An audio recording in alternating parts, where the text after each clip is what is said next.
ప్రముఖ పుణ్యక్షేత్రం యాదగిరిగుట్టను తెలంగాణ ప్రభుత్వం ప్రతిష్టాత్మకంగా తీసుకుంటోంది. భక్తుల రద్దీ పెరుగుతున్న దృష్ట్యా అభివృద్ధి పనులతో పాటు భక్తులకు ఇబ్బందులు లేకుండా చూసేందుకు ఏర్పాట్లు చేస్తోంది. ముఖ్యమంత్రి రేవంత్ రెడ్డి యాదగిరిగుట్ట ఆలయ సమగ్ర అభివృద్ధిపై ఉన్నత స్థాయిలో సమీక్షించారు. వెంటనే పాలకవర్గాన్ని కూడా ప్రకటించి వారిని కార్యరంగంలోకి దిగాలని సూచించారు. యాదగిరిగుట్ట శ్రీ లక్ష్మీ నరసింహస్వామి ఆలయ సమగ్ర అభివృద్ధి, భూ కేటాయింపులపై ఉన్నతాధికారులతో ముఖ్యమంత్రి రేవంత్ రెడ్డి కీలక సమీక్షా సమావేశం నిర్వహించారు. ఈ సందర్భంగా ఆలయ భూముల పరిరక్షణ, భక్తుల సౌకర్యార్థం చేపట్టాల్సిన నిర్మాణాలపై అధికారులకు పలు కీలక ఆదేశాలు జారీ చేశారు. స్థలాలు ఎవరికి కేటాయించినప్పటికీ ఆయా భూములపై పూర్తి యాజమాన్య హక్కులు మాత్రం ఆలయాలకే ఉండేలా చూడాలని సూచించారు.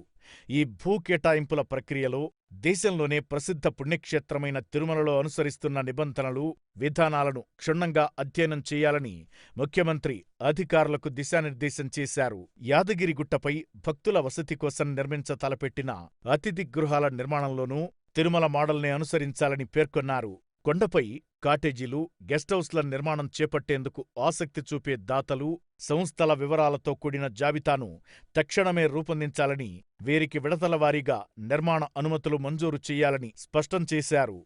యాదగిరిగుట్ట పరిసర ప్రాంతాలను ఆధ్యాత్మిక పర్యాటక కేంద్రంగా తీర్చిదిద్దేందుకు పబ్లిక్ ప్రైవేట్ భాగస్వామ్యం పీపీపీ పద్ధతిలో ఒక ప్రత్యేక టూరిజం సర్క్యూట్ను ఏర్పాటు చెయ్యాలని సూచించారు.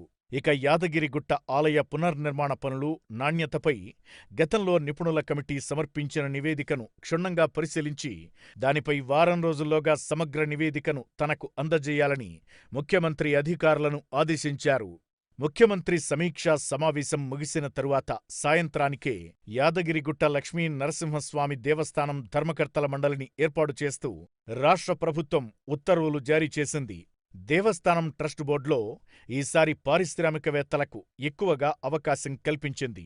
యాదగిరిగుట్ట ఆలయానికి ట్రస్ట్ బోర్డు చైర్మన్గా ప్రముఖ pharma company MSN CMD Manne Satyanarayana రెడ్డిని నియమించారు.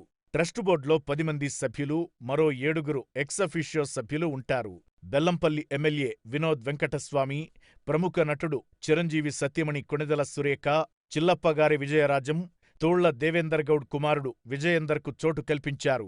వంశపారంపర్య ధర్మకర్త బి నరసింహమూర్తిని సభ్యుడిగా నియమించింది. 2008 నుంచి 2010 వరకు అనువంశిక ధర్మకర్త చైర్మన్గా ట్రస్ట్ బోర్డు కొనసాగింది. సవరించిన కొత్త చట్టం ప్రకారం ఈసారి చైర్మన్ను కూడా ప్రభుత్వమే నియమించింది. దేవస్థానం అభివృద్ధిలో రాజకీయ జోక్యం లేకుండా చేయడంతో పాటు దాతల నుంచి పెద్ద ఎత్తున నిధులు సేకరించే విధంగా ఈసారి బోర్డు నియామకం జరిగిందని భావిస్తున్నారు.